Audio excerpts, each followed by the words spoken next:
හැබැයි ඔයා කරන ශෛලියක වගේ ජීවිතයේ අන්තිම ශෛලියක් කරගන්න මේ අවුරුදු. ඔයා ෆස්ට් ශෛලිය නම් මේක මේ ශෛලියකින් පුළුවන් තරම් උපරිම ඉවර කළා මේ වැඩි ඉවර කරන්න try කරා. සෙකන්ඩ් ශෛලියක හෝ තර්ඩ් ශෛලියක නම් තියෙන්නේ අව කාලයක් මේකට යොදවන්න එපා. ජීවිතේ තව මාස 6යි ওই මාස 6 කැප වෙන්න අසීමිතව ඔක අසීමිතව කැප වුණොත් මේ ශෛලියකින් මේ වැඩේ ගොඩ දාලා ඉවර කරන්න පුළුවන්. ඔයා කිසිම දෙකින් මානසිකව වෙන්න එපා මේ කාලේ. අඩුම ගානේ ගෙදර මිනිස්සු කියන දෙයක්වත් අහලා මානසිකව වෙන්න එපා. එහෙම වෙන්න පුළුවන් කාලෙක නෙමෙයි ඔයා ඉන්නේ එකයි ඈ. හරිද? සෙකන්ඩ් ශෛලිය කරද්දී ගෙදරින් එන පීඩනයට මොකද කරන්නේ? හැමතිස්සෙම බයිනෝ අපරාධේ කාලේ කියලා. ජොබ් එකක් කරා නම් සල්ලි හරි තියනවා කියනවා.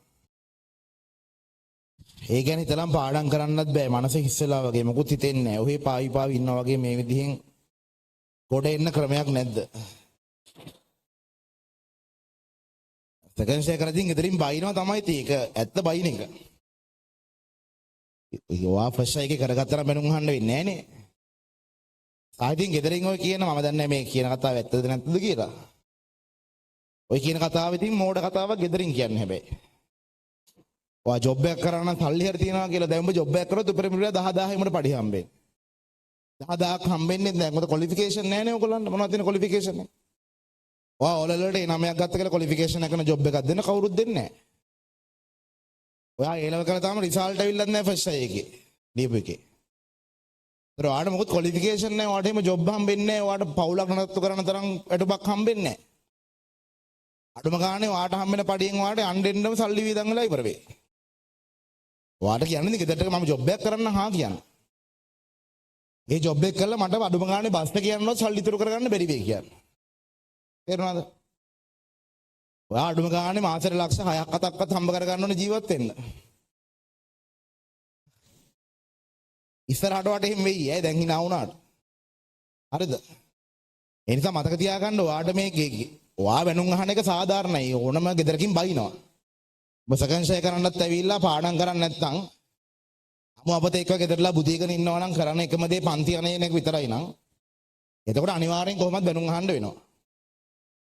ඒක සාධාරණයි. ඔයාට බයින් එක සෙකන්ඩ් ශෛලිය හෝ තර්ඩ් ශෛලිය කරන ළමයට බයින් එක ගෙදරින් සාධාරණයි බැනුම සෙකන්ඩ් ශෛලිය තර්ඩ් ශෛලිය කරන ලංකාවේ හැම ළමයෙක්ම අහනවා ඉතින්. ඔයා විතරක් නෙමෙයි. ෆස්ට් ශෛලිය කරනකොට බයින් නැති උන් එකපාරක් තමයි ලිව්වේ නෑ නේ විභාගේ. නිසා උන් ලිව්වට පස්සේ වෙනුම් අහනවා. හරිද? ඒ නිසා ඔය සයිකල් එක ඔය චක්‍රේ නිකන් අර කරත්තරෝදේ වගේ ඉතින් හැම එකකගේ පස්සෙන් එනවා සෙකන්ඩ් ශෛලිය කරන්න පටන් ගත්තොත්. ඒ නිසා බැනුම් අහන එක ගැන හිතන්න එපා. සහ ඉතින් අරක නම් මෝඩ තීරණයක් ඔයාට මේ ජොබ් එකක් කරා නම් සල්ලි හරි තියනවා කියන එක.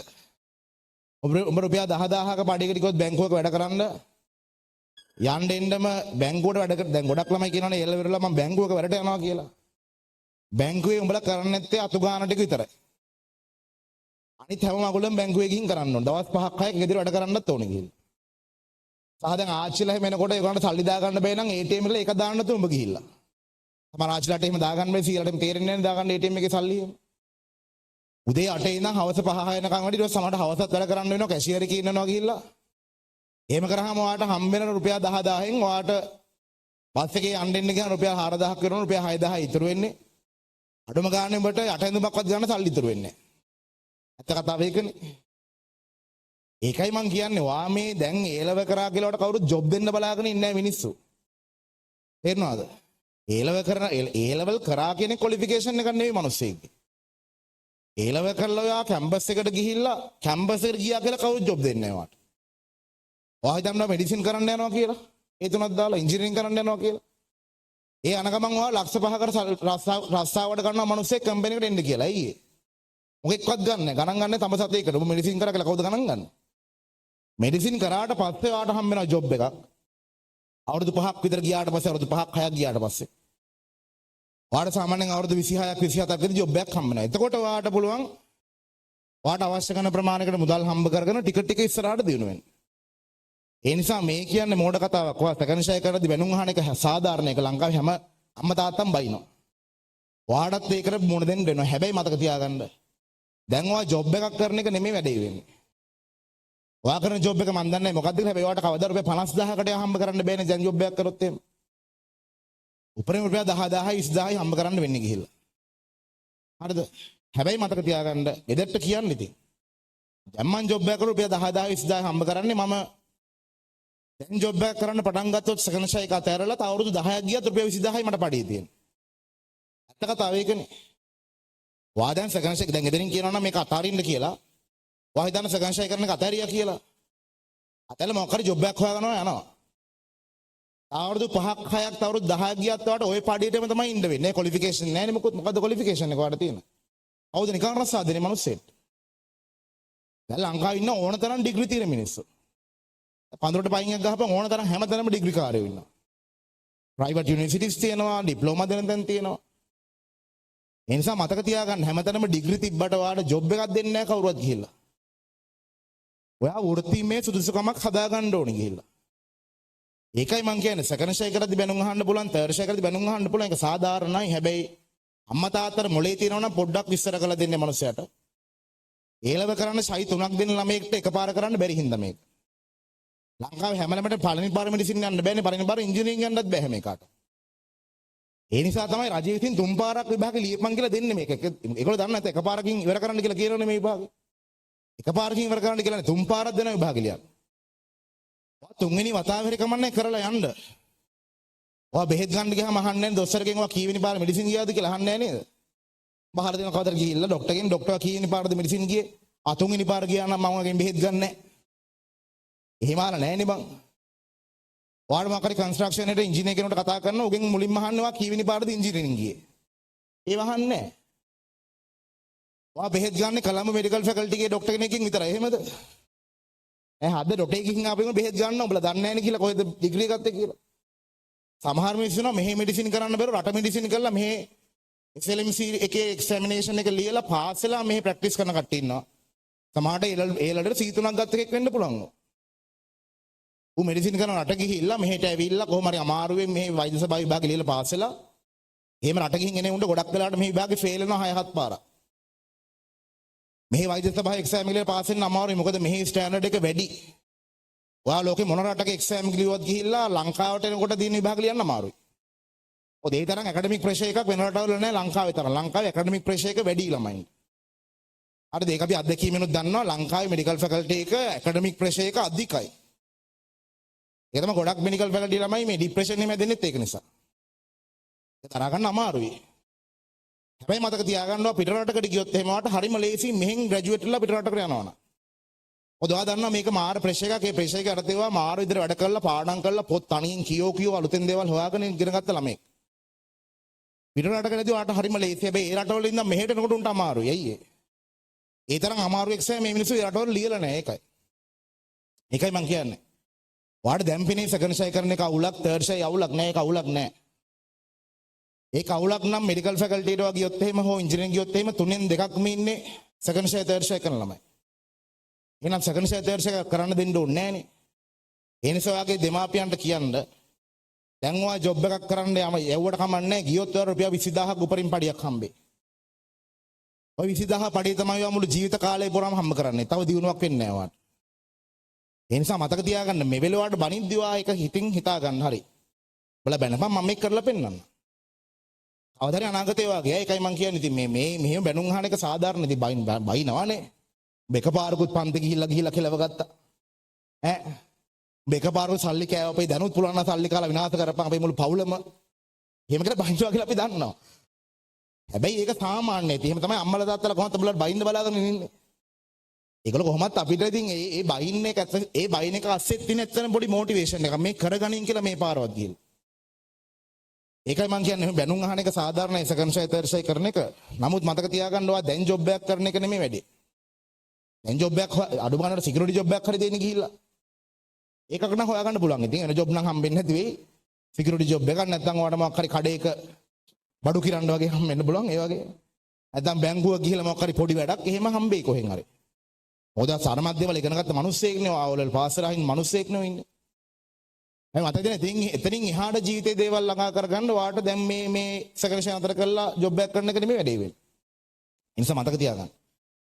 සෙකන්ඩ් ෂයි එකක් හෝ තර්ඩ් ෂයි කරනවා කියන එක එහෙම මෙහෙම පවක් එහෙම නෙමෙයි. හරිද? සෙකන්ඩ් ෂයි හෝ තර්ඩ් ෂයි කරන එක සාමාන්‍ය. ඒක ලංකාවේ බහුතරයක් කරන වැඩක්. හැබැයි මතක තියාගන්න ඔයාට තියෙන වගකීමක් මේ ෂයි එකෙන් මේක ඉවර කරගන්න. තාමත් ඔයාගේ හිතට දැනෙන්නේ මේ ෂයි එකත් නිකන් කෙලවීගෙන යන ස්වභාවයක් නම් මාස 5 විභාගයට දෙන අපි අප්‍රේල් මාසේ පළවෙනි දවසේ ඉන්නේ. අප්‍රේල්, මැයි, ජූනි, ජූලි, අගෝස්තු, සැප්තැම්බර්. මාස 5යි 6යි එක්සෑම් එකට තියෙනවා. ඔයාට තාමත් පන්තියට ආවට පස්සේ මේ උගන්වන්නේ වහන් ඉන්න අමාරු නම්. ඔයාට එක දිගට කන්සන්ට්‍රේෂන් එක තියාගෙන ඉන්න බැරි නම්. ඔයා ඉන්නේ රිවිෂන් පන්තික, තියරි පන්තික නේ මම හැමදාම කියනවා. ඔයා මේ වාඩි වෙලා ඉන්නේ අමාරු රිවිෂන් පන්තියක.